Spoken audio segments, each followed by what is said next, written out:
Welcome here to a very special broadcast of Wake Up Call with Dan Tortora. We are here in our Florida in Focus week. I love these weeks and I love to get Florida in focus. Why? Because it's the second home of Wake Up Call with Dan Tortora. You know, Central and Upstate New York is where I hail from. And you know that part of me, based on what I listen to, what I eat, and what I love, was born in the great state of Florida. So happy to be a northern boy and happy to have my second home of the great state of Florida. Jason Lucas is here with me. UCF, very, maybe their biggest fan. So giant UCF fan. We met in the world of public relations. He has been on both sides of the coin. He's been behind the scenes in the front office of a team. He's doing that now. And he has also been on the media side as well in broadcast coverage and whatnot. So Jason is always a very, very welcome guest here on the show. And I look forward to doing a lot of great stuff coming up here in the not too distant future. This entire conversation is about UCF and a lot of stuff going on with those Knights. So let's bring Jay Bird in. Jason, how you doing? Man, it's like 98 degrees down here in Florida today. So, just a little warm, but other than that, a little bit white hot middle of arena football, Orlando Predators season for me. So just hanging out, man. Yeah. Give me some thoughts on the Predators and how things have gone. Oh man, we're probably the most talented team in the league, but we've underachieved at 3-5 so far. So, but down the stretch, we play the team that's right in front of us that we got to beat to get in the playoffs. So if we can beat Jacksonville in these next two games over the next 2 weeks, we play them back to back, home and home. If we can win those games and then probably split our last two, we can get into the playoffs and have a shot with our talented roster. Are you talking about the Jaguars? Because if it's the Jaguars, I'm sure you can beat them. Well, that would be the Jacksonville Sharks, who play next door. They play next door to the Jaguars in ViStar. So, yeah. So awesome stuff with the Orlando Predators. I know you're very excited about that. It's the NAF now, right? And so, what'd you say? NAL. So yeah. So the National Arena League, because there's been different iterations, right? There's been like Arena Football League, and all these different things. So the NAL is now the league. So is this the highest form of arena football? Because I know there's also like different levels of it as well. Yeah, it's definitely the highest level there is right now. There's a couple other ones that are smaller, but we constantly get emails from players wanting to join us. So I definitely feel like we're the highest one. Our pay doesn't show it, unfortunately, but we're the highest one, and the talent on the field is definitely some guys that are getting phone calls from the XFL and the Major League Football coming out next year, and probably the USFL for next year too. Yeah, it's going to be very interesting here now that we have the USFL that is back to people because of the name, but it's a new league. The XFL, which is back for the third time, but it's a new league. So we have the XFL. Yeah. So we have the XFL, the USFL, the NFL, the CFL. A lot of stuff going on, and then obviously arena. So a lot of interesting stuff. You and I met with the Tuskers in the UFL, and I think it's that those relationships continue to pay off dividends because you and I met that way, built our friendship over the last decade plus. Joe Theismann and I have been friends since meeting through that. I got to meet John Gruden, Jay Gruden, Doug Flutie, my man Benny. And Benny. So got to meet Benny, Avion Kaysen, Brooks Bollinger, Jermaine Wiggins, and so on and so forth. And so I definitely got really spoiled with that group. And, we really do, the two of us on this screen can honestly tell you that covering these leagues and these teams that are trying to start something up and make something of themselves, it builds lifelong friendships. Some of the best things that I've ever experienced in my life in the sports world that became very personal in a great way came through the UFL, the United Football League, and the Florida Tuskers. And so I think it's awesome that your email still has the Tuskers name in it. Sure does. So we'll stay with football. Today is all about UCF and the conversation here. You and I have not had this. We've had pieces of conversations, but now that it's been declared that July 1st, 2023, they will officially become members of the Big 12 Conference. And I have a lot of hilarity to go along with that, but we'll get there. UCF in the American. This is where they have spent a lot of their time. So I met George O'Leary. It's, where this team has been able to boast of very, very strong postseason performances, bowl performances, 25-0 in a span where they lost their entire coaching staff and went undefeated 2 years in a row, defeated Auburn the year that Auburn was the only team to beat Alabama and Georgia, and then yet not be in the college football playoff, and then not have UCF in the college football playoff, but have Alabama and Georgia in the college football playoff, but whatever. So what's your thoughts on UCF in the American? Because I think it's hysterical that people want to talk about UCF's decade of history and not talk about where they played. Yeah, I liken it to WWE divas in the early 2000s, kind of using that WWE as the springboard to Playboy magazine. So UCF using the American as a springboard to finally get into a Power 5 conference in the Big 12. Huge deal. Very excited that my season tickets will finally have some resale value. We won't be playing the likes of Tulane or Temple or Tulsa at home anymore. We'll be playing in Oklahoma State, or for a couple of years, Oklahoma, Texas, Texas Tech, the bigger schools that we've been waiting for years to be able to play. It's surreal to me been going to UCF games since 1988, Division I AA. So it's going to be pretty amazing to be able to go to a game and be like, hey, this is sold out, and if I can't make it, my ticket's going to be worth a lot of money.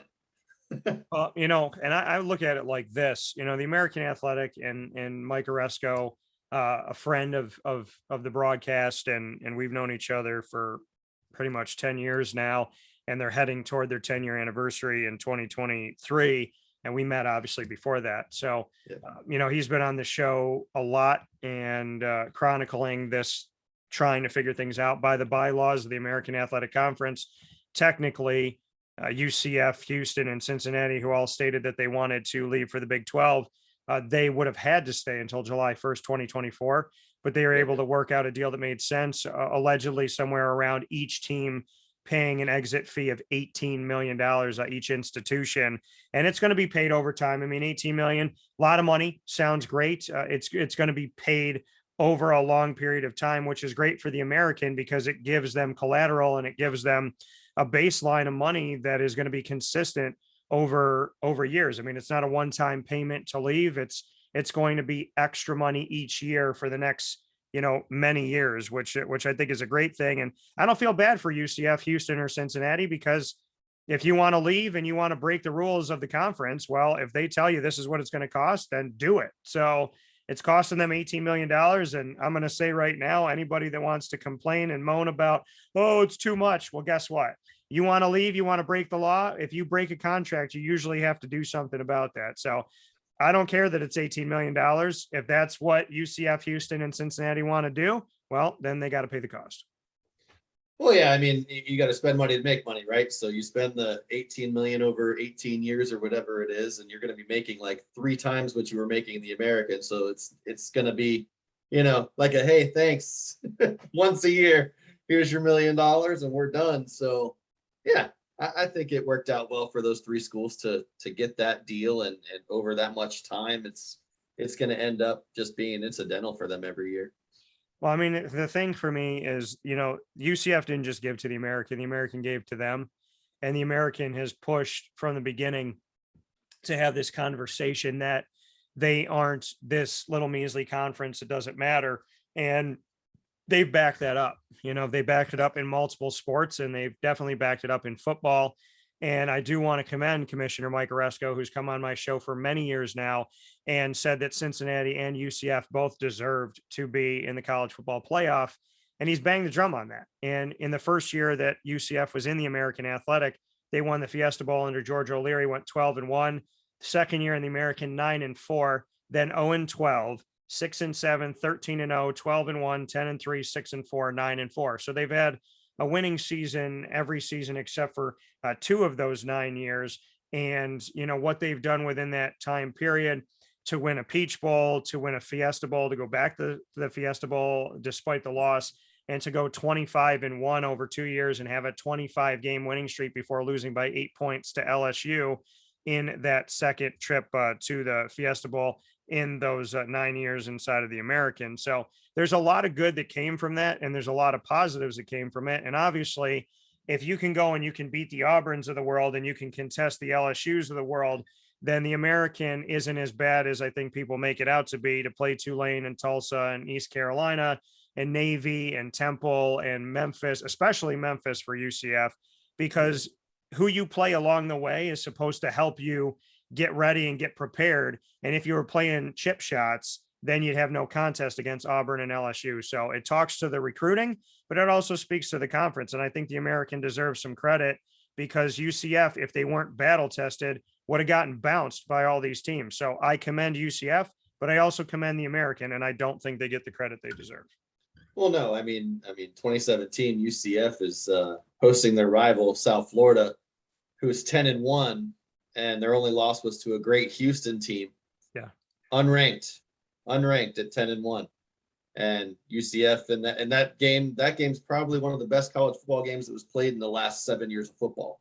Whatever, like to have teams like that just unranked, and to have UCF be so just, I think we were maybe ranked like 11th going into that game or something like that. Like, just to even get any respect, it was just crazy in that conference. And so, yeah, I mean, you're right on the ball there saying that that it didn't get the credit it deserved, and definitely UCF didn't get the credit it deserved. Cincinnati didn't until this past season, where everything had to fall perfectly for them to get in.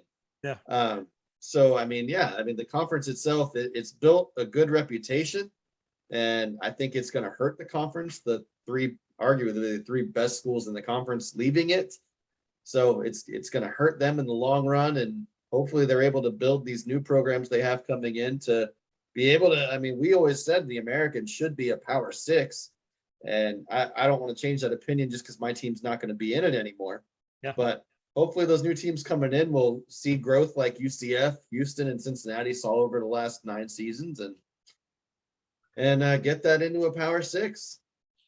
Well, and the thing that frustrates me here with Jason Lucas, as we're in our Florida in Focus week, Jay Bird working with the Orlando Predators, and being on both sides of the coin in the time we've known each other for over a decade as a media member, as well as a front office member, where he currently is once again, seeing this conference, it started at a time. I mean, Mike Oresco was the commissioner of the Big East.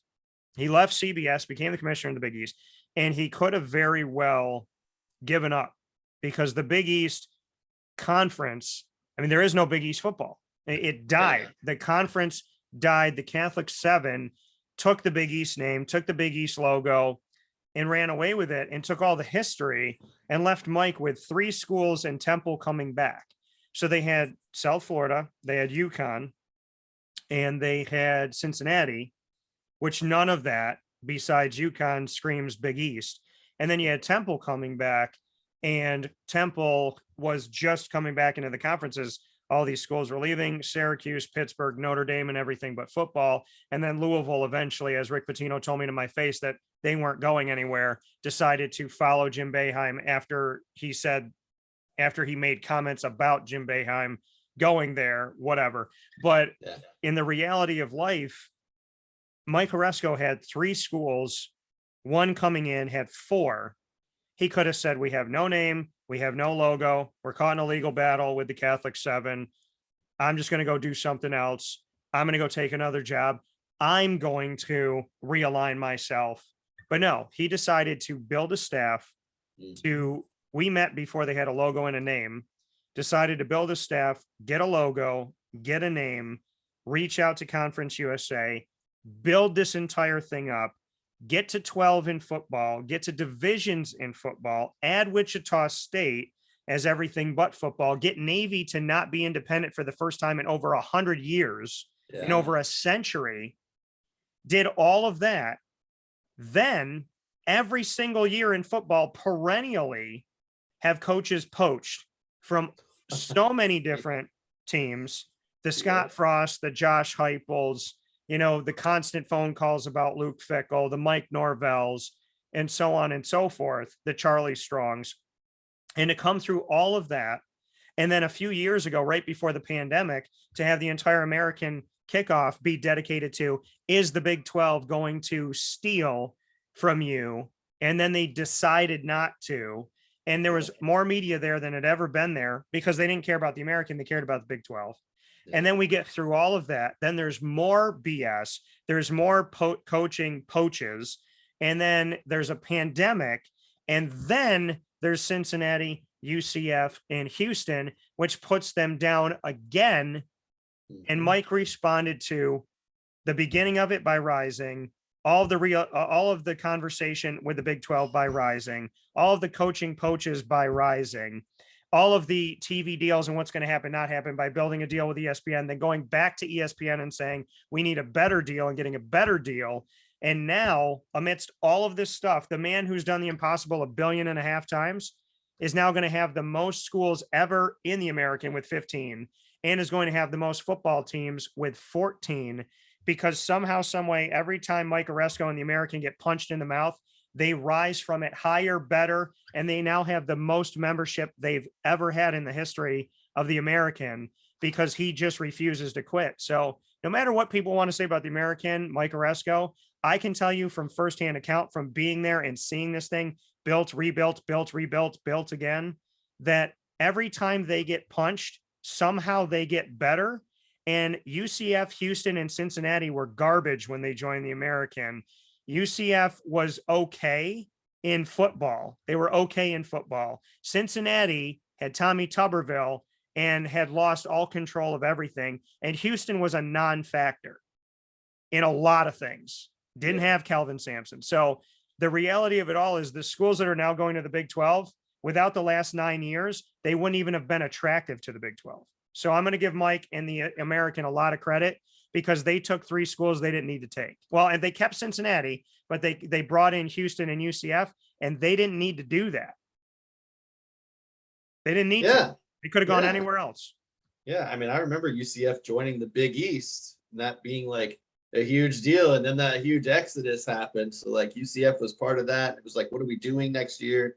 Yeah. And then they came up with the American, and we end up playing against Louisville in our first year in the conference on the road. Louisville's ranked number 6. They kick off the whole thing talking about how high can Louisville climb, not even paying attention to the fact that they're playing this UCF team that just took South Carolina and Steve Spurrier to the brink. And we end up knocking off Teddy Bridgewater and those guys in their own place on a Friday night. It was one of the craziest things I've ever been a part of as a UCF fan. I was living in Vegas then, just going absolutely bananas. So, and that's kind of how it all started for UCF in the American, and winning that conference in 2013, going to the Fiesta Bowl, beating Baylor. Pretty great opportunity, I guess you could say. Great moments are born from great opportunity. Yeah. And we took advantage of every one of them, and have the American, of course, to thank for that. Used it as the springboard, as I said earlier. Well, and that's the thing. And that's what I don't like. I don't like that the Power 5 conferences don't want to be a Power 6, but they want to use, everybody uses the American, the SEC, the Big 12, the Big 10, the ACC, and the Pac-12. Everybody uses the American, but they don't want to call them a power conference. So you want them to groom your players that now in the transfer portal are free agents. So you want to take their players, you want to take their coaches, you want to take their schools, but you don't want to say that they're good. And that's the thing that I find hilarious, is if that is not a power conference, then why are you taking their schools, players, and coaches to become more powerful? Yeah, and I mean, it now, because of the transfer portal, has gone into that too. You know, you got guys from the American going to SEC schools, Big 10 schools. We just recently had one sign at Michigan from UCF right after this season. Cam Good, one of our best players on defense. So like, yeah, it's hey, where's the respect at? Because you're sure taking our players. You don't have a problem now coaching our players, coaching our coaches and staff and all that, all right down the line. But we're not good enough to get in the playoff. We're really not good enough. We shouldn't even be on the field in a New Year's 6 game, but yet we win the game. Yeah. Oh, but it's because they didn't care. Yeah. And it's funny because it's funny because, you know, you see people that are talking about the situation, and I'm not going to name names because I'm not here to witch hunt, but people know. And you you watch these people and you listen to their shows or you watch it and they're saying, oh, well, Auburn just gave it to them. No, they didn't. Auburn fought their behind off and they got outplayed, outgunned, and outmanned. Baylor got outplayed, outgunned, and outmanned. The Louisville teams have been outgunned, outplayed, and outmanned. There's a lot of these teams. And for goodness sakes, Oklahoma State and Oklahoma are lucky to get out alive against Tulsa in back-to-back years because Tulsa gave them hell. So, it's like, I look at these schools and I look at I look at the institutions, and it's like, when you win by a play, when you're in the Chick-fil-A Peach Bowl, Georgia, and most of your players that just won a national championship and your head coach, Kirby Smart, that just won a national championship, when you needed the last 17 seconds to beat Cincinnati, stop saying that nobody wanted to play that game, because I was at that game and I saw that game. So the reality of it all is, just say it. You were outmanned, outgunned, and outplayed. And now it's like, if I can't beat them, ask them to join my conference. So that's what it is now. It's like, you got to take them in. And we're going to get to a few things here in a moment, because I have a lot to talk about when it comes to this, but I am completely, as Mike Oresco said it on my show, he said, he said, Dan, right before you said the word, I was going to say it. Isn't it ironic that you can be in a conference and get no respect, sign a piece of paper, and the world automatically says, well, now UCF, Houston, and Cincinnati are good because they got Big 12 logo next to their name. Yeah. Now, we were good before that. So we were good and giving everybody hell for years before now. And I'm going to be honest, we want to win the American this year. I mean, it's our last shot. The schedule looks great. I mean, we're home. I think we're home in the state of Florida, I think, for the first 7 weeks of the season. So only a road trip to FAU in there. Yeah. Oh, yeah. We're ready to go. And we think we're going to win the whole thing this year and go out with a bang. So, I mean, continuing on this conversation with Jason Lucas, and very happy to be here with Jay as always. And when it comes to our Florida in Focus series, we always involve Mr. Lucas. So, as we continue this chat about UCF, of the 9 years that they've been in the American, and this will be year 10, right? This will be a decade of UCF in the American. Across the board for the Knights, what have you liked about the conference? Yeah, man, we've been down since day one-ish with the American. I mean, it's been a competitive conference to be a part of. I mean, there weren't a whole lot of easy wins in it. Some of the road trips have been fun. Obviously, having New Orleans in your conference with Tulane, always a good trip. Yeah. Having some battles with South Florida, which, of course, they're not coming with us. And that's the premise of almost every Twitter conversation these days between those two fan bases is, that USF's not coming. And but man, there have been some very tight, very good games in that series for UCF. All the conference championships, I always loved having them, and having you come down for the conference championship games. I'll never forget the Memphis in 2017 when you came down, and I remember texting you during the game and saying, hey, here before the 12-minute mark, my team's going to tie the game. And Mackenzie Milton, boom, right up the middle, tied the game immediately in the second half after they had fallen behind. Some great memories from the American, and obviously winning those championships at home were, two amazing back-to-back years. Obviously, the second year with Daryl Mack having to step in for Mackenzie Milton after the horrific injury in Tampa at USF. And man, it's been great. I mean, obviously they've done well enough to show off and want a conference like the Big 12 coming after them. Yeah. So it's been amazing to be a part of it, and I'm glad I haven't missed much of it. Even living 3.5 hours away at one point, being able to come up for the games in 2017 when I lived in Naples, just being able to be a part of it and being able to see them kind of grow up with the American. It really took off quick. Yeah, and I mean, that's the thing about the American, and that's what I was getting at, is no name, no logo, no who are we? Yeah. And, in a world where the Big 12 had 10 and the Big 10 has 14 and the Pac-10 had to change their name to the Pac-12 and they used to be the Pac something else. And, it's and then the Big East had schools on the West Coast or the Midwest. the American said, hey, let's be the American Athletic, because that means that no matter what we have to do with realignment and reclassification, we are going to be the Conference of America. Wherever we get them, we're going to bring them in. And I thought it was a fantastic name. I remember, going through the logo and whatnot and seeing the A come out. And I said to Mike, I go, well, calling yourself the American, you never have to worry about region and you never have to worry about numbers.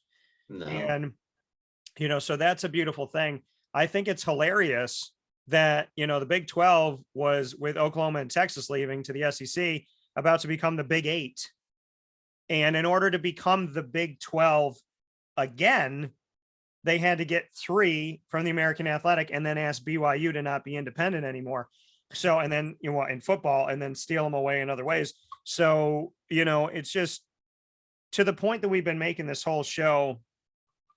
I just find it laughable. I find it illogical. I find it irrational, but so is many of a conversation on Twitter that this notion of, is the Big 12 going to survive after Oklahoma and Texas? Those are our golden boys. What are we going to do? Yeah. Oh, we're getting UCF and BYU and Cincinnati and Houston. Well, now we're a strong conference. We're a power conference again. We're about to go there and wreak havoc. And I'm going, wait a minute. Weren't a lot of you idiots saying that Cincinnati didn't deserve to be in the college football playoff? And you were saying Notre Dame deserved it over them when they beat Notre Dame head to head in Notre Dame in South Bend? And weren't a lot of you idiots telling me that Houston hasn't been relevant in 10 years when they made the Final Four? And weren't a lot of you idiots telling me that UCF should stop calling themselves a champion? Now, all of a sudden, just Jay, the saviors of the Big 12, saviors of the Big 12 were being laughed at 5 minutes before they made the move. Yeah. Isn't that funny? And that's the conversation you and I have had for so many years, fighting for respect for the conference, for the schools, for the coaches, for the players. And now it's just like, oh, all right, well, now we're in the cool kids club. So, I wonder how it's going to go if UCF, Houston, or Cincinnati is to win the American this season. Yeah. What that's going to do. But also something I remember from when UCF was leaving Conference USA, man, the officiating was brutal against us. It really felt like, they're pretty upset we're leaving, aren't they? So definitely got to get ready to get home cooked this year. Thinking we're going to see some things officiating wise, we're going to be scratching our heads. Well, I think it's funny because the Big 12, the day of July 1st, 2023, they'll put, if they haven't already, they'll put out a post, right? And I'm not here to knock the Big 12. I'd say this about any conference that's doing this, is they'll put out a post that'll say, we are the home of your college football playoff competitors, Cincinnati. And they're going to say, look at our history in the college football playoff, Oklahoma and all their years, and Cincinnati. And I'm going to say, one of them's not in your conference and one of them wasn't in your conference when they got there. So, and the thing about the Big 12 is, if the Big 12 was so good, they didn't lose 2 schools. They lost their 2 best institutions.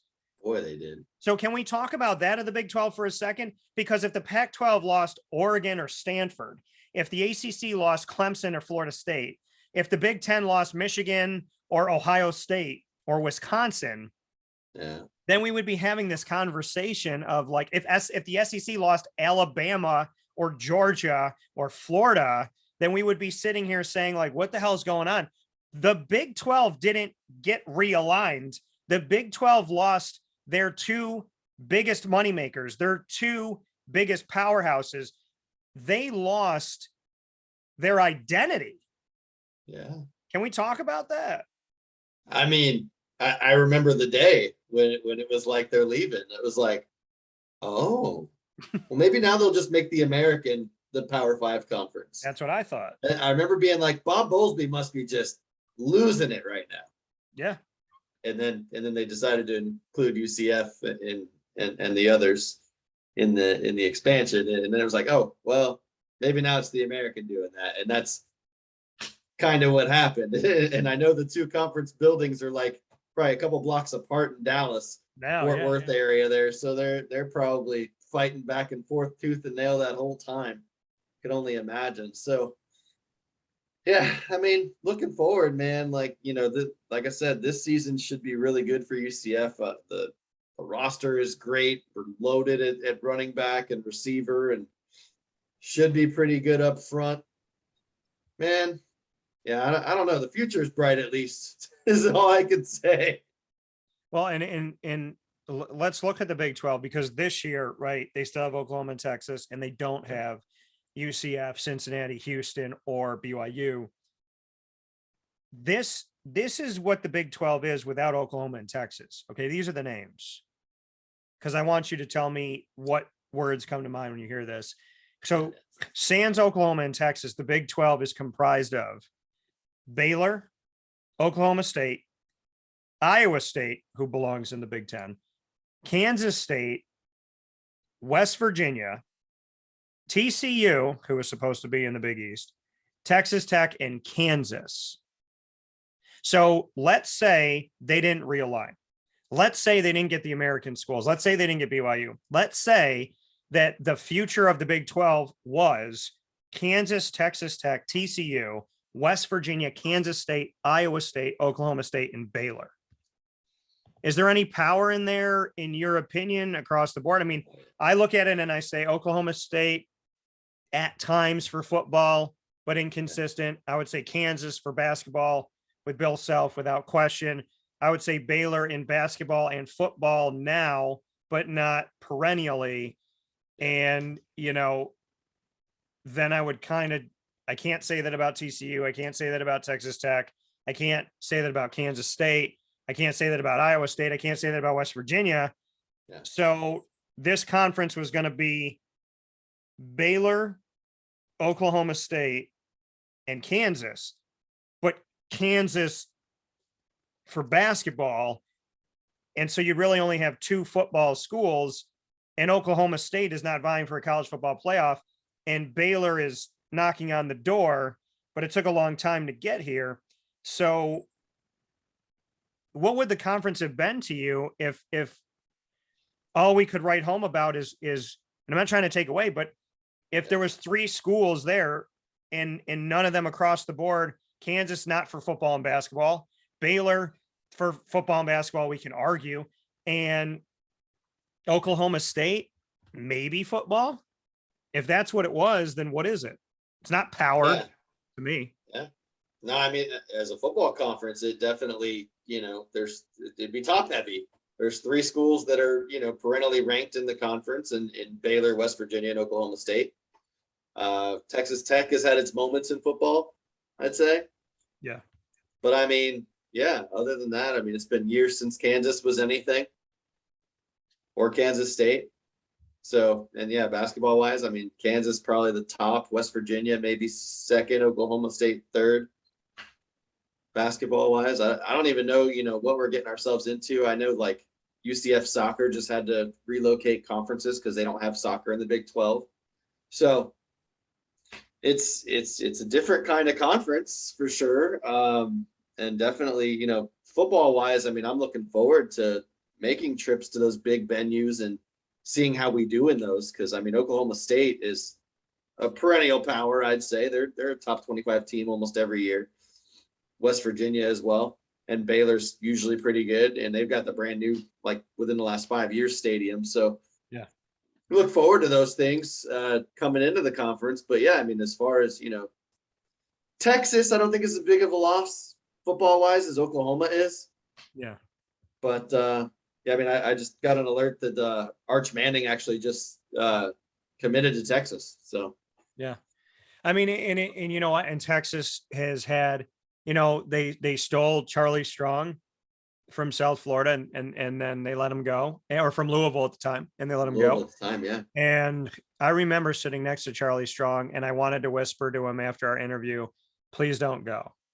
Because I said when he got the job, I said 3 years from now, he's going to get fired from Texas. And it was to the date that he got fired. And then it was literally like 3-year anniversary, goodbye. And then Tom Herman, to Texas, left Houston for Texas, and they let him go. And then, Chad Morris, right? He goes to Arkansas. after finally getting SMU to a bowl game, and they give him what, 2.5 years, not even Yeah. 3, and send him packing. So, the grass isn't always greener. I do want to take a look at. I did write what could have been, and I wrote an article. You can go back and watch it or go back and read it on wakeupcalldt.com. It's called it's on the articles page. It's called The Fall of the Big 12, What Realignment Could Look Like. So this is before anything happened. This is July 30th, 2021. So almost a year ago. Yeah.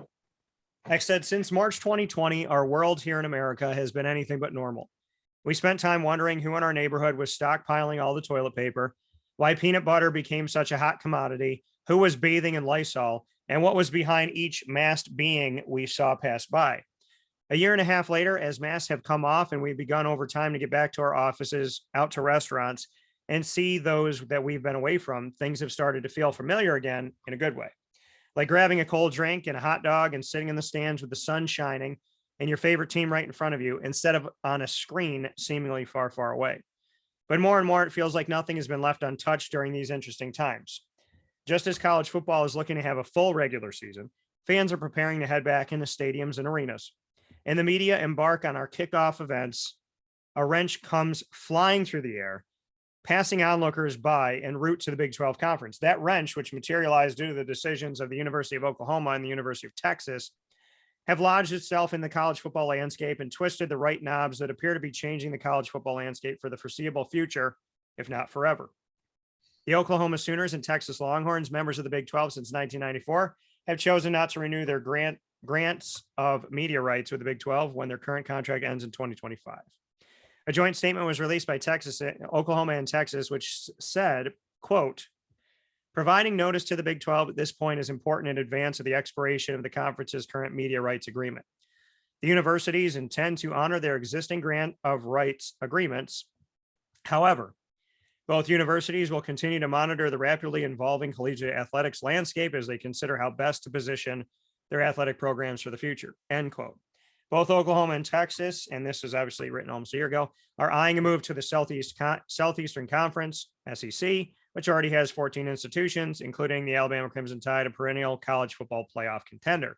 Their potential move to the SEC is now on the fast track of becoming a reality as the 14 chancellors and presidents of the SEC voted unanimously to extend official invitations to Oklahoma and Texas to join the SEC, yada, yada, yada, down to the thing. So that leaves us to where we were. So I said it would be reasonable to consider Oklahoma and Texas not having to wait out the almost 4 years between now and then.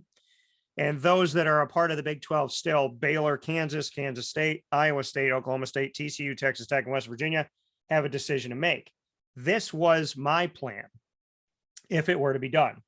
Like I said, keeping with the notion that the Big 12 will dissolve because it looked like that could happen, I said, This is what I would have as the landing spots. West Virginia going to the Atlantic Coast Conference, ACC. The Mountaineers have fostered rivalries over time with the Syracuse Orange and Pittsburgh Panthers and used to face off against these foes in the old Big East Conference.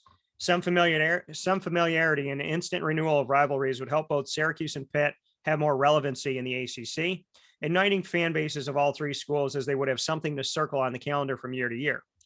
Iowa State to the Big Ten Conference. There's not much needed to be said here. This move would turn the Cyclones' rivalry with the Hawkeyes of Iowa into a conference game. And in-state rivalries within the same conference umbrella just simply make sense to all who have connections to it.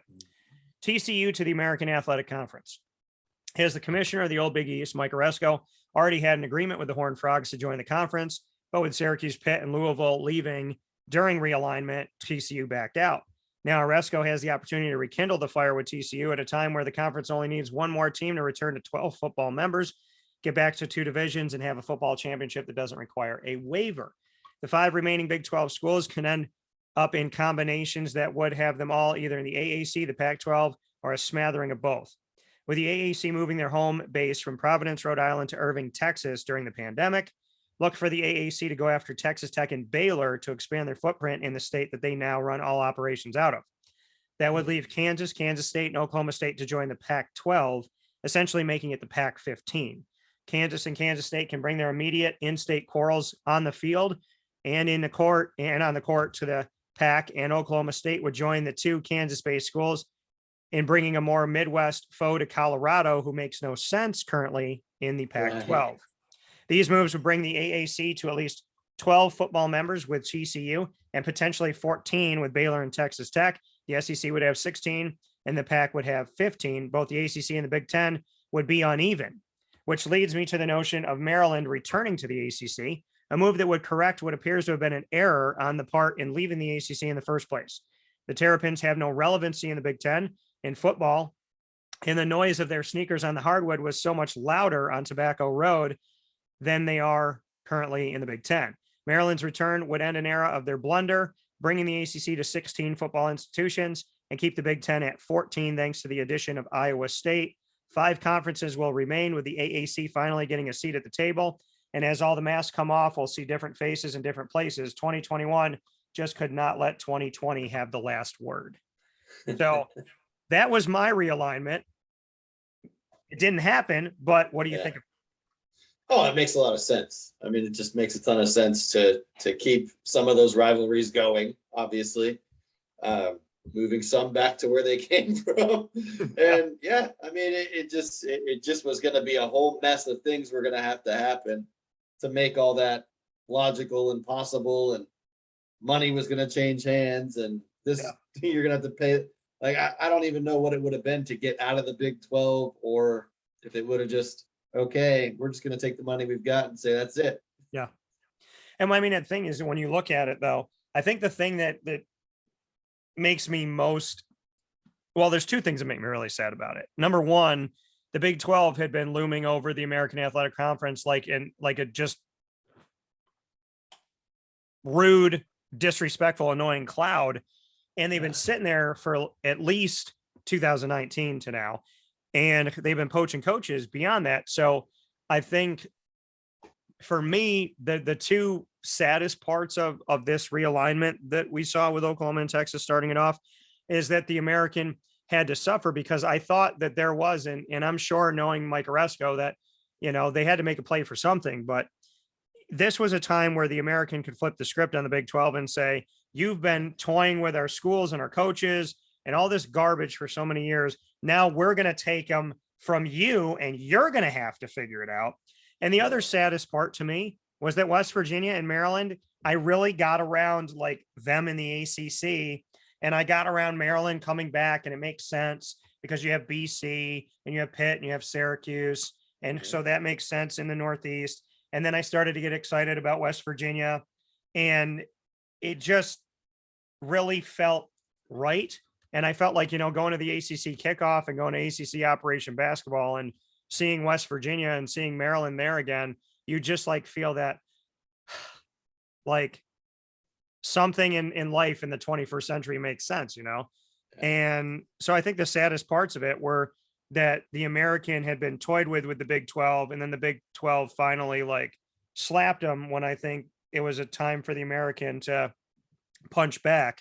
And then I think, you know, West Virginia and Maryland, it just made too much sense. And basically, when things make sense in the world of sports, they don't happen. So not in realignment, not in everything. I'm not going to say in everything. There's a lot of things that happen that make sense, and my career is a testament to that.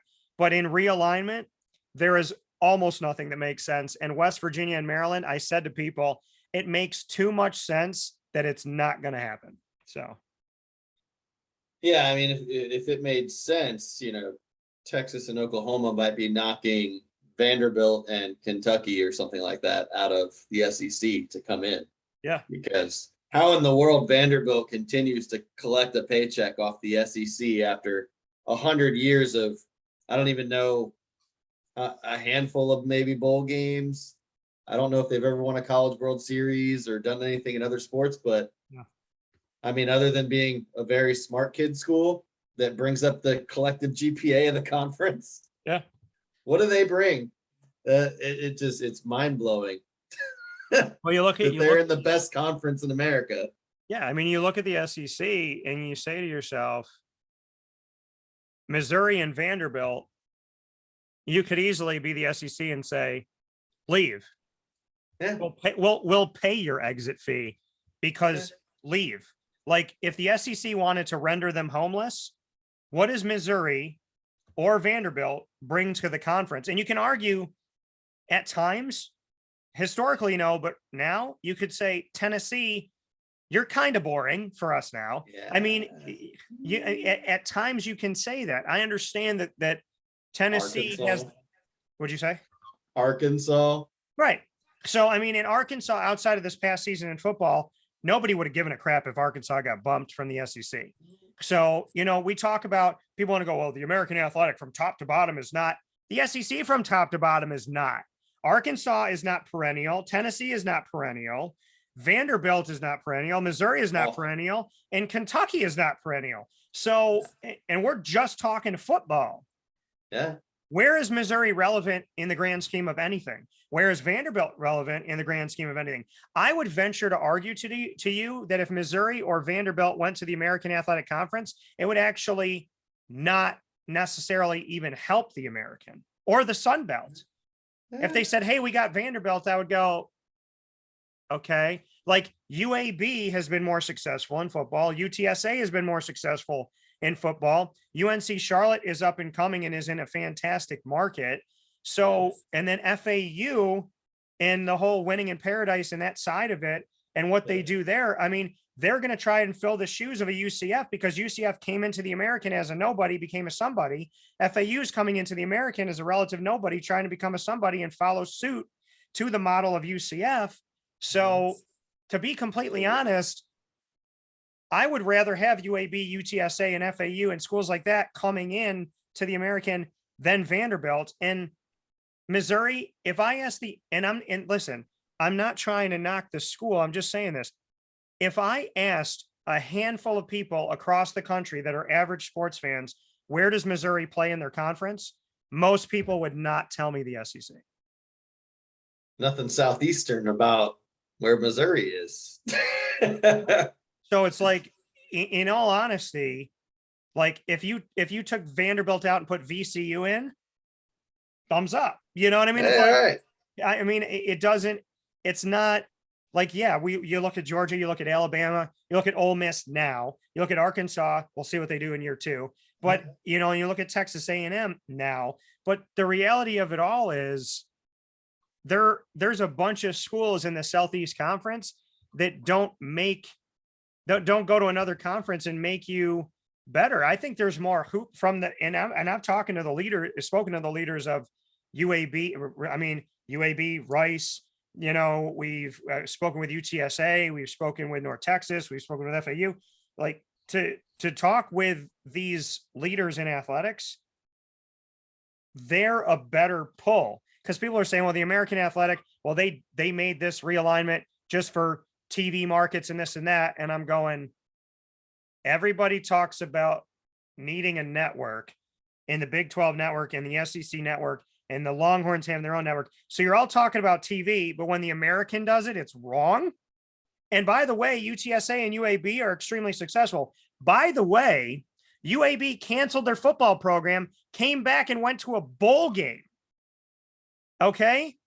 Yeah. I'm almost wondering if Syracuse should do that since nothing else has worked.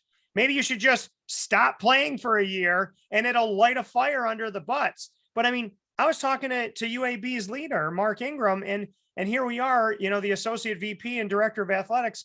And we just had this conversation where they had to, in order to bring their football program back, they had to raise $17 million. And in one meeting, they made a ton of this money back because it was like, we took, we had to get rid of the program. We took it away and we didn't understand because everybody was like, oh, I'm a fan. I love it. I'm a fan. I love it. But they weren't buying merchandise and they weren't going to the games.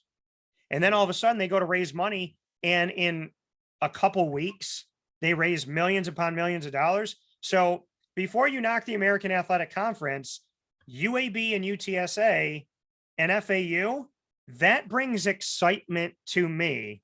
And it gives me Willie Taggart for the 3rd time in my life. And all in the state of Florida. So from South Florida to Florida State to now FAU. Yeah. But I mean, and they love them at FAU with the Owls. But I mean, it's just, I think that people make arguments that they think are like, they just kind of follow the bouncing ball. And you hear people talking and you're like, just because you say something over and over again doesn't make it true. I could tell you I have a tail. I don't, but I could say it for the next 10 years. and then Jason could say it, and then you could tell your friends, and then maybe people would believe I have a tail, but I'm not going to have one. The tail of the SEC, and in a lot of cases, is they have duds too. Their duds just keep making money. And the Big 12, no offense, but bro, without Oklahoma and Texas, you're relying on UCF, Houston, and Cincinnati to save your conference. So with all due respect, if they're here to save you, that means they must have saved another conference, right? But we don't want to talk about that. No, we don't want to talk about that at all. It's like when a guy comes into WWE from TNA, they don't even talk about his time in TNA.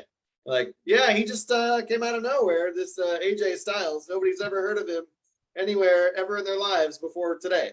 Yeah. Now he's a WWE superstar. Like, yeah, that's gonna be us in the Big 12. Like, this team from UCF, man, they're great. I mean, today's their first day of their program, but we heard maybe rumors that they were somewhere else and did really well, and maybe won some championships. It's a loophole to this argument, and what can kind of if everybody was hit with the Men in Black thing where they used to just hit that button and we all would forget everything, the loophole to not giving UCF credit is they're now in the conference with the team that got their ass handed to them in the Fiesta Bowl, which is Baylor. So Baylor knows who UCF is, and that was 9 years ago. And that was before they went 25-0 in 2 seasons. And by the way, I don't care what division you play in. I don't care what sport you play. I don't care if it's pro, college. I don't care if it's Pee-wee. How many teams ever in the history of mankind at any level, any conference, anywhere in America or the world can lose an entire coaching staff and go undefeated in back-to-back years with 2 totally different staffs? Yeah. That was incredible. And I think it may never happen again. It may never. You're right. You may never, because that's home and road. Now, I've heard of a team winning 25 straight at home in front of their people, but yeah, home and road going 25. Okay. Home and road, and in the midst of having to change your season schedule due to a hurricane and have to play 11 weeks straight with no bye week. Yep. Yeah, that 2017 season was crazy because I left from Naples and came up here thinking I was going to see UCF play Georgia Tech. Yeah. And it got canceled. And then Georgia Tech was not happy about that game. Neither they were trying to reschedule it, but then are they going to have it in Georgia? And UCF's like, no. Well, yeah, the game was supposed to happen. But UCF, they ended up hosting Army people that were here to help with the hurricane. Yeah. So the whole campus was taken over that week. And then the following week, they were supposed to play Memphis, and that got moved to 2 weeks later. So, yeah, they basically went 26 days with no football and went up to Maryland on the road and blew them out. Yeah, you look at the history. You look at everything. Everybody wanted to talk about Money Manziel, and that's all that some of the broadcast companies had ready for packages. And then Blake Bortles is a top 3 pick. And I'm sitting with George O'Leary and he's like, Blake Bortles isn't anybody, right? By the way, folks, statistically, would have passed Mark Brunell. Statistically, not that far off in completion percentage career-wise. And also Mark Brunell did it with a fantastic team, and Blake Bortles did it with a bunch of non-household names. So as much as people hate Blake Bortles, if you look at it by the numbers, he's the 2nd highest quarterback in the history of the Jaguars. And his numbers to Mark Brunell, Mark had Keenan McCardell, Kyle Brady. Yeah. He had that defense that Jimmy Smith, bro. Jimmy Smith, Fred Taylor, Tony Brackens, Cortez Hankton too, right? Yeah, Marcus Stroud, Tony Baselli, Donovan Darius from Syracuse, Aaron Beasley. Shut up your nonsense, because Blake Bortles didn't have any of that. And so I find it funny. It's like, look at what Blake did in the Fiesta Bowl and all that.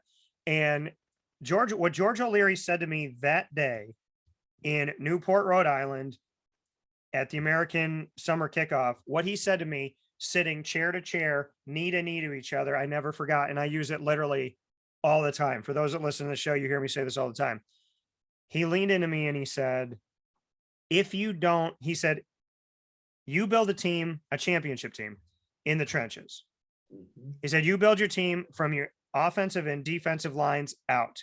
Anybody who doesn't know that you build a championship team in the trenches should do something else other than coaching because they don't understand what it takes. Yeah. He also said to me, isn't it funny how they seem to be so prepared for one of those quarterbacks and they just didn't seem to have anything ready for that guy named Blake Bortles? And when did he get drafted? And when did the other guy get drafted? I'm just curious. And I never forgot that he said that to me. And so it's like, look at that. Look at UCF all those years ago, and they had success. This is the thing too. When Arkansas trying to look for a coach, not having success. Texas looking for a coach, not having success. Kansas finally gets a little bit of success under Les Miles, and he gets unceremoniously removed. But George O'Leary, Scott Frost, Josh Heupel, and now Gus Malzahn, success. So obviously that says something about an institution if you're bringing in a coach and you're continuing to have success, because not everybody can boast of that. And by the way, Nick Saban hasn't been the coach of Alabama for the history of Alabama. And by the way, LSU, Ed Orgeron wins a championship, and 2 years later, you're like, kiss the asphalt. So let's be real about UCF, and let's be real about Cincinnati. Before Luke Fickell, Tommy Tuberville, who I like, he left there and the program was in the ground. They were winning 3 games a year. And then Houston, Tom Herman brought him up.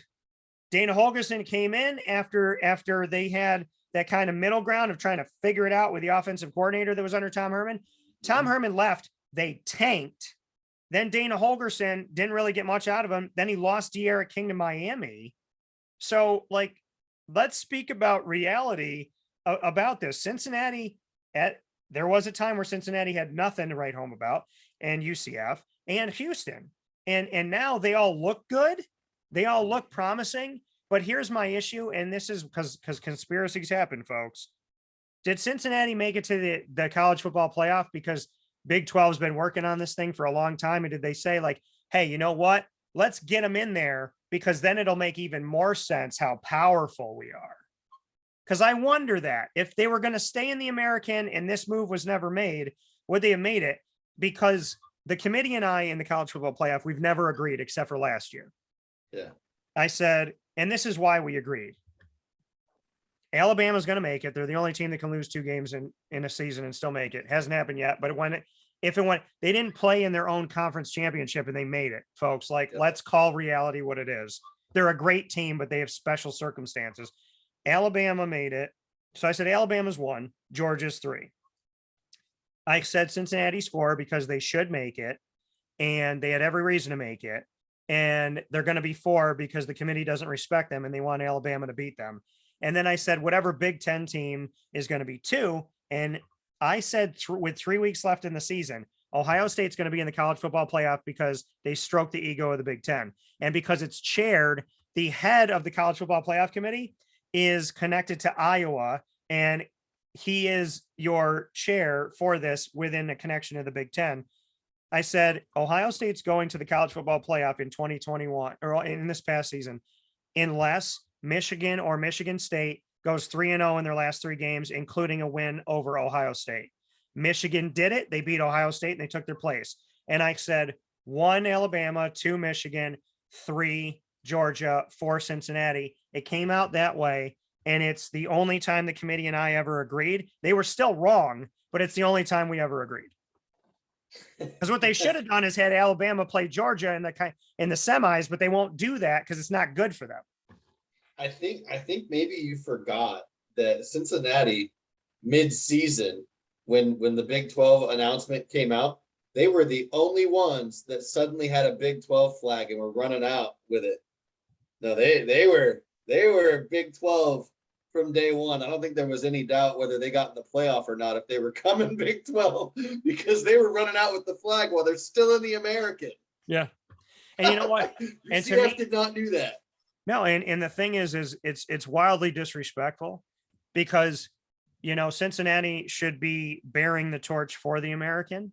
Yeah, no doubt. And they took you into the Big East when it made no sense.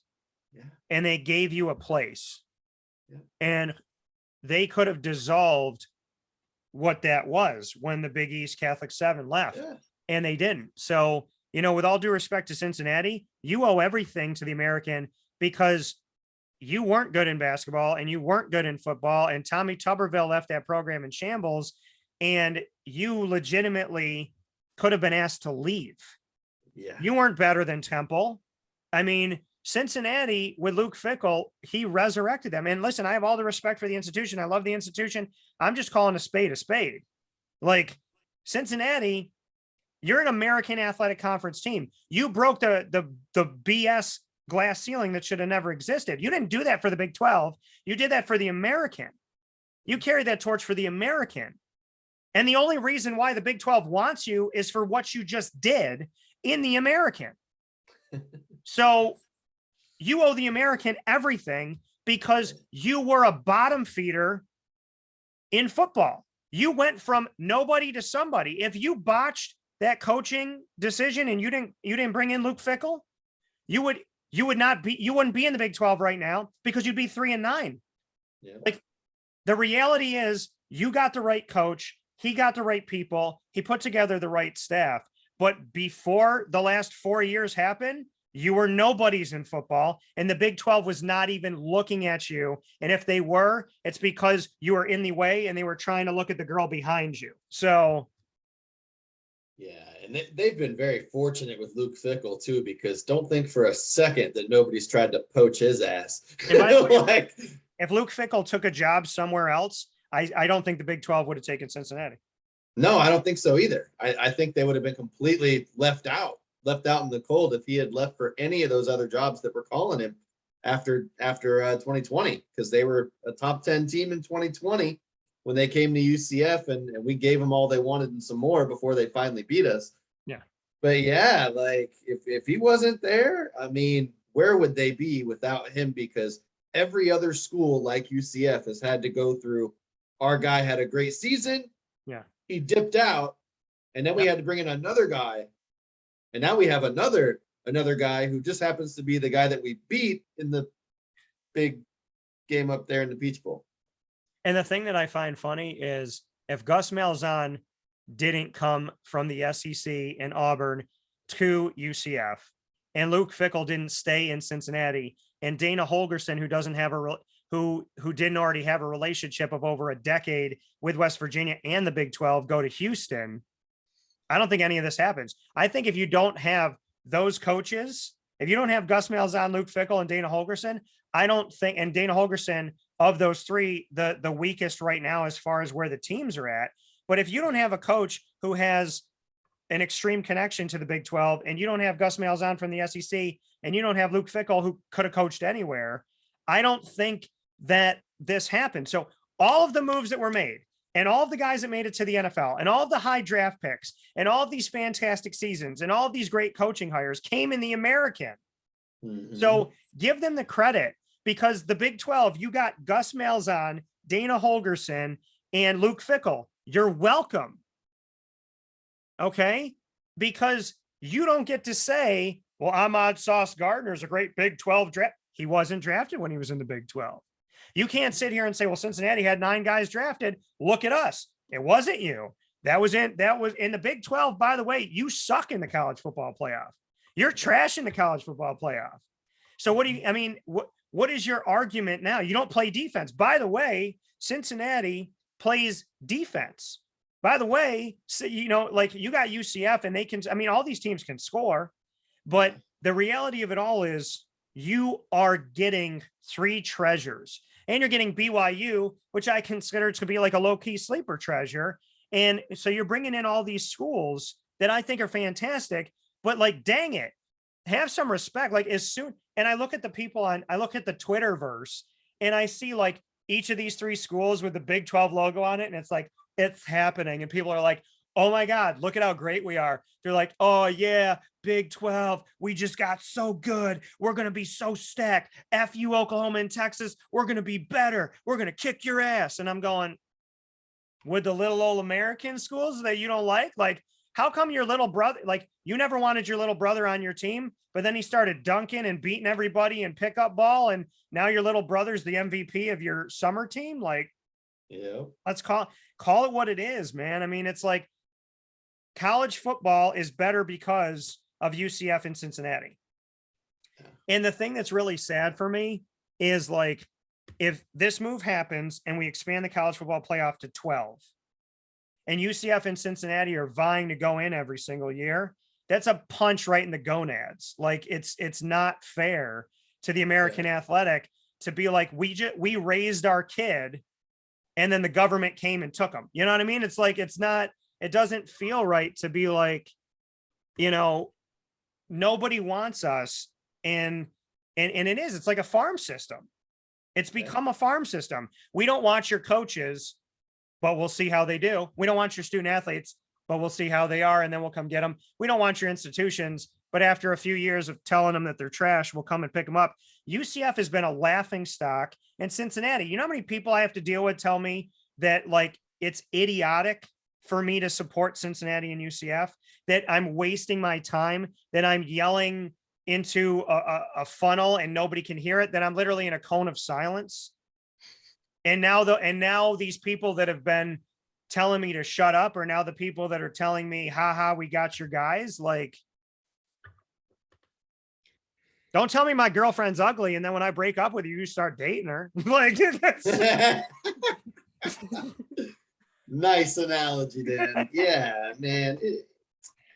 College sports is crazy with these realignments and everything that goes on with it. I do think UCF would have been okay with Josh Heupel as a head coach. Yeah, and still gotten in. Yeah, because he's got that Oklahoma background. He'll get fired in Tennessee eventually, Jay. You know that. Oh my goodness! He's gonna get fired next year or two, within the next 2 years. He's in the SEC. He's gonna get fired for not beating Alabama because like that's what they think. So right, yeah. Every 4 years he's taken 2 losses to Alabama for sure. But yeah, man, it was frustrating when he left because it was like, okay, that was kind of out of nowhere that he left because we were talking about firing him. Yeah, like you weren't like a big fan of him, and then he went to Tennessee. Yeah, and so now he's at Tennessee and he's running that same offense. And every time he gets a 2-score lead, suddenly the lead disappears because if the offense doesn't go down the field and do something, they have the ball for a total of about 27 seconds and they're punting. And the defense drags ass back out on the field, and there you go. And that's kind of what happened at UCF and what we were getting so frustrated about because every time we got a 2-score lead, he didn't slow the offense down. There was nothing to slow the offense down. I was just talking about Dylan Gabriel last night, basically making the point that he should have a lot more big wins at UCF, but we could never beat Tulsa even because we'd get a 2-score lead, but then we'd come out and we'd go 3 and out, punt. The defense would drag us back out there, and next thing you know, there went the lead. Yeah. And it would happen over and over and over. And it was like, Heupel's going to get himself fired. But then he got the move of Danny White going to Tennessee, and that's why he's there. Because Danny White brought his guy. Yeah, Danny brought his guy. He wanted familiarity, and it'll last only as long as the boosters let it last because they will push Danny to fire him. Yeah. And if Danny doesn't fire him, they'll fire Danny. By the way, the brother of Danny White, Brian White, FAU. What up, girl? Yeah. So we still get to keep a White as an AD here in the family. We get to keep the fam there, and Brian, a very well dressed. We talked about who's the best dressed. We had some fun with that with Brian White. So a lot of good stuff. But before I let you go, Jason Lucas hanging out with us in this Florida in Focus edition of Wake Up Call with Dan Tortora. We're talking about UCF's move and all the hypocrisy of realignment and reclassification. Jay, what, like, we get to watch it from, I mean, I'm on the inside, but like, I'm not at the institution, you know what I mean? So like, right. I'm watching it and I know a lot of the players, but it's not directly like affecting my paycheck and it's not making me have to like move somewhere or whatever. But I get excited about it, but now like it depends, like it honestly depends because I know so many people in it. I don't, okay, put it to you like this. I don't want to lose my bond with UCF, Houston, and Cincinnati because I've had it for 9 years. So with all due respect, like I worked that bridge and I think I deserve to keep it, even though they're in the Big 12. So, because it doesn't matter where you play. And so I like that, but I've already built, inroads with the teams that are coming into the American Athletic, and I'm excited because they're coming in as full members. This isn't like they're coming in for a sport or two. So you know, it's good, and it's that like balance, but it's hard to look at this realignment.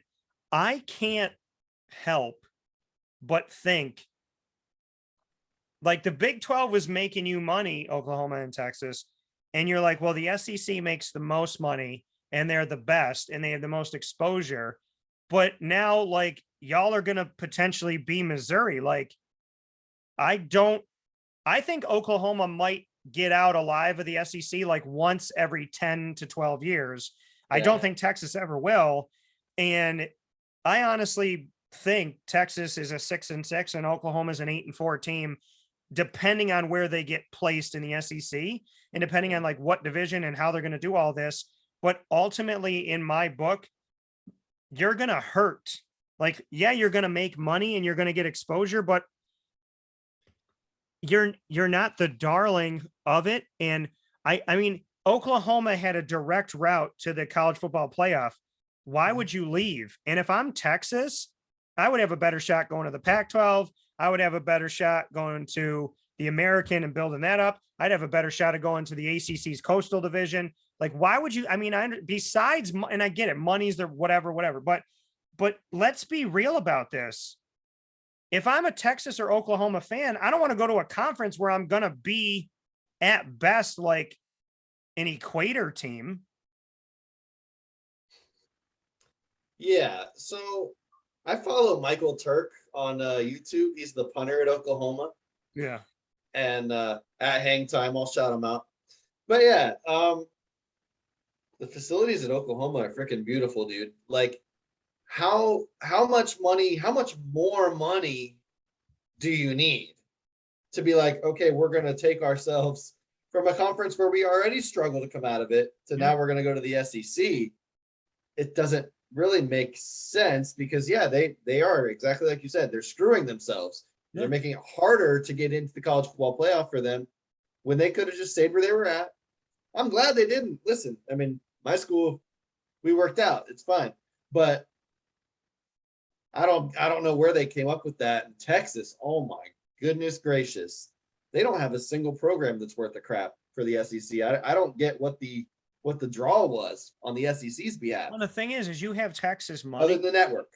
Right. And the thing is, like, you have Texas money. Like, you talk about Oklahoma and the facilities, like Texas, I mean, they basically function as their own country, right? They're the Lone Star State.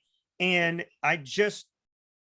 to your point, like, and to what we're saying, like, how much, like, this is what I see. I see like Oklahoma and Texas are here, and then they go to the SEC and they make this much, like, you know what I mean? It's like, how much more are you making to suck where you are? And let's be real, folks. Like, you can, if you want to talk to me about history of Texas, then I can talk to you about the history of Syracuse. I can tell you that Syracuse beat Texas when Texas had TJ Ford and they were supposed to win the championship, and the Big 12, and the Big 12 by Dick Vitale was going to win. The Big 12, mark his words, was going to win the 2003 college basketball championship in the NCAA Division I tournament. And Syracuse beat 3 of their teams, Oklahoma, Oklahoma State, and Texas, en route.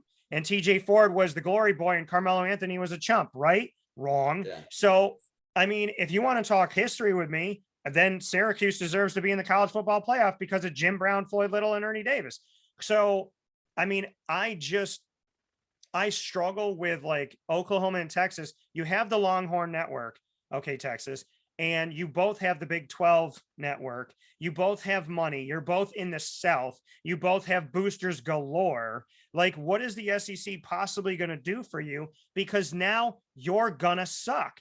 And they'll say to me, well, no, Dan, they're going to expand the playoff to 12. So Oklahoma and Texas know that they're still going to have a shot. No, they're not. Because if they expand it to 12 and the SEC gets, let's say, 4 spots, Alabama, Georgia, Texas A&M, and then Florida, Auburn, LSU, somebody win this little wiggle. So maybe Oklahoma can grab this one. But if you expand the college football playoff, even if you have 6 teams, Auburn every couple of years comes back. Arkansas is trying to get up there. Florida's trying to figure things out with a new coach. You have LSU that I don't think is going to stay down forever.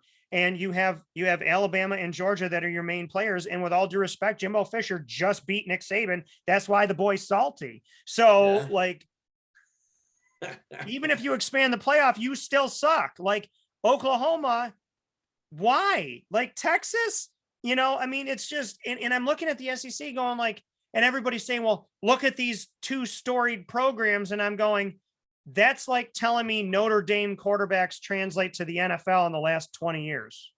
Yeah. Joe Theismann did. And then who? Joe Montana. Yeah. And then I said Joe Montana. And the thing is, where do we go from there? Yeah. Where do we go from there? The only one that's in there now, what? Ian Book, who's in New Orleans, and he's the 4th string guy. So like, we want to base all this stuff on history, and that's all well and good. Well, Dan, and money and history and name. Okay. But if I'm Oklahoma and Texas, and by the way, Lincoln Riley, perfect situation. Oklahoma's going to the SEC. I'm going to go to the Pac-12. Why did he go to USC? Because the Pac-12 sucks. They suck. If I'm Lincoln Riley and I can recruit and I can coach and I can win and they're going to expand the playoff, I got a straight shot to it because nobody's a threat in the Pac-12. The Pac-12 is garbage. Who's a threat? Oregon? No. Arizona? No. Arizona State? No. Stanford? No. Shut it.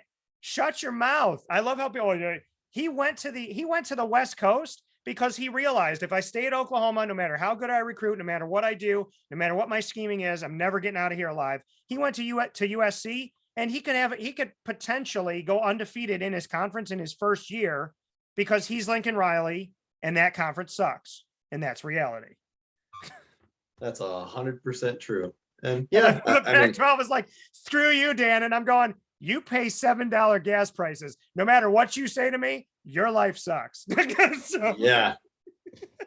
Yeah. And USC, I mean, honestly, if he can get it going out there, they can definitely have a realistic playoff shot because they're Power 5, even though everybody forgets they are. But yeah, the Pac-12 still in there. And I mean, and that's the thing. I mean, if I'm the Pac-12, I'm not relevant. You know what I mean? It's like you're saying the Americans are relevant. The Pac-12 is not relevant. They're not relevant at all. Okay. No. The committee has a hard on for the Big Ten. So that's reality. Oh, and if you look at the committee and I said, you look at the chair, it makes sense. So the Big Ten has a way in that they don't deserve every year. The SEC has a way in that they do deserve. And Notre Dame has a flyer if they go 0 loss or 1 loss because 100 years ago they were good and everybody likes the movie Rudy. So the college football playoff with 4 teams is Alabama, SEC somebody, Clemson when they don't suck, and used to be Oklahoma. That's the college football playoff. Now with all this realignment, if they don't go to 12, it's going to be the SEC playing each other, and maybe Clemson can come to the party. But the Pac-12 is irrelevant. Yeah, and the SEC's actually spoken on that, saying that they might want to have their own championship. And I'm like, well, wait a minute. What's the SEC championship game? That game has been meaningless before. Like you said, Alabama getting in. Like that game's been meaningless before. You can lose that game and still get in. What did I say is reality? And I said this before. Autonomy, because power conference is a media term. Yeah. It is not a real term. It was created by people in the media that are not named Dan Tortora or Jason Lucas. Mm-hmm.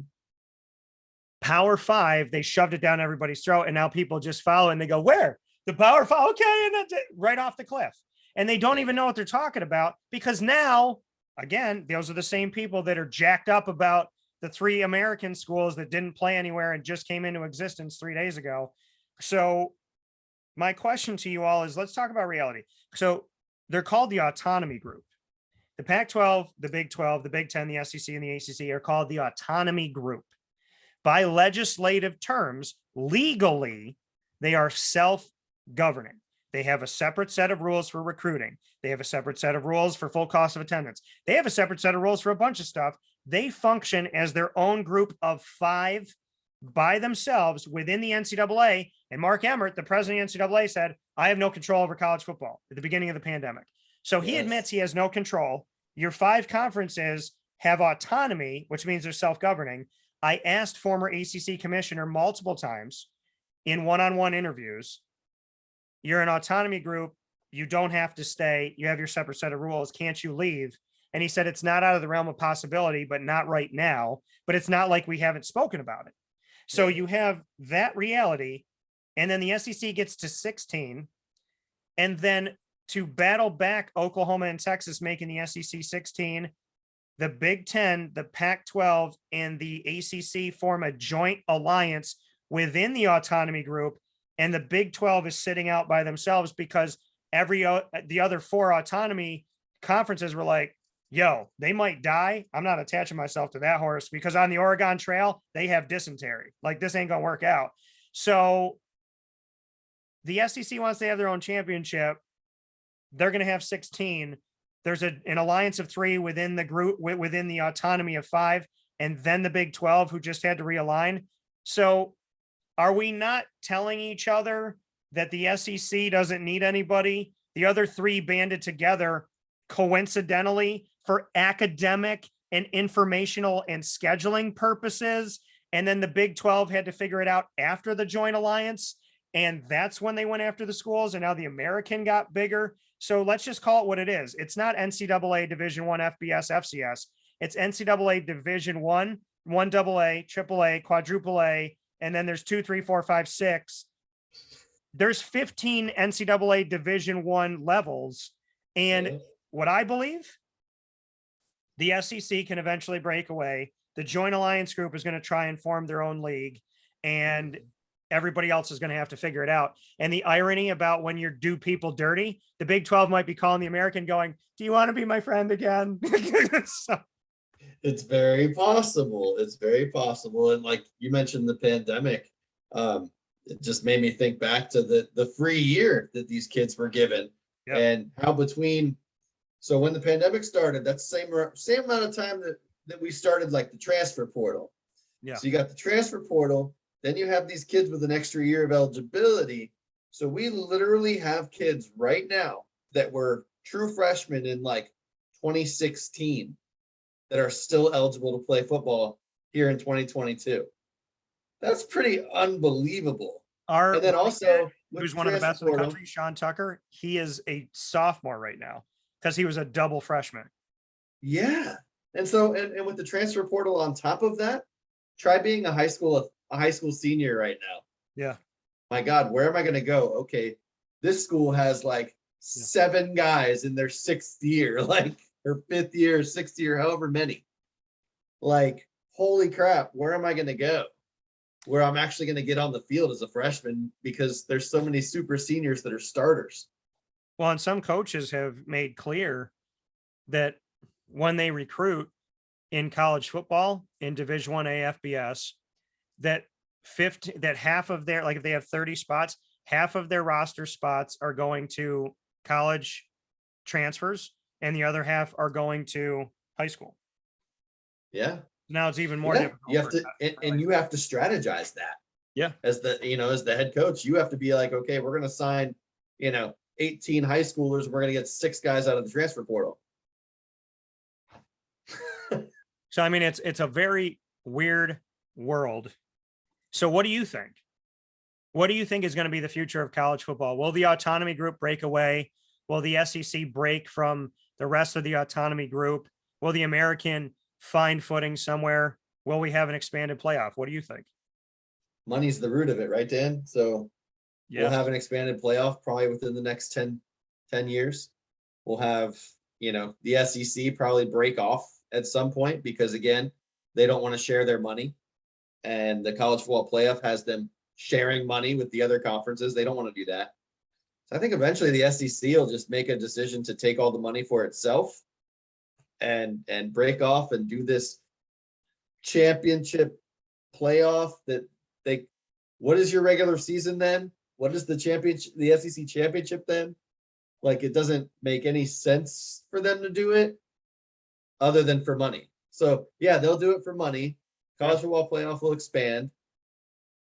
the other conferences are just going to have to figure it out. And I think it's just going to be, it's going to turn into the SEC is like the NFL, and all the other conferences are like the USFL and the XFL. And it's just funny. Whatever else, lower league. It's just really funny that right after the SEC added Oklahoma and Texas, right after, it was like, we're having an emergency Pac-12, Big Ten, ACC meeting. And then when the alliance was announced, we still don't know. If you ask people what the alliance is, people still don't know. No. It said, well, we banded together so that we could spread information and have an easier way of scheduling. You don't have to have an alliance to schedule games non-conference. You have the ACC Big Ten Challenge. You don't need to share information by becoming an alliance. Like, there's no reason for, just come out and tell us we went, oh shit, the SEC got bigger.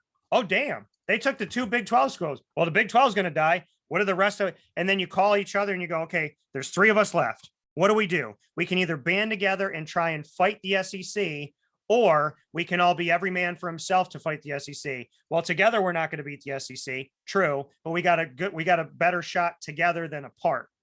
The reality of the joint alliance is they know that without each other, together as the Pac-12, the Big Ten, and the SEC, or in the ACC, those 3 conferences together don't even stand a fighting chance to the SEC. They know that, but it's like, that's what they had to do. And if I'm the Big 12, I'm going, why didn't you call?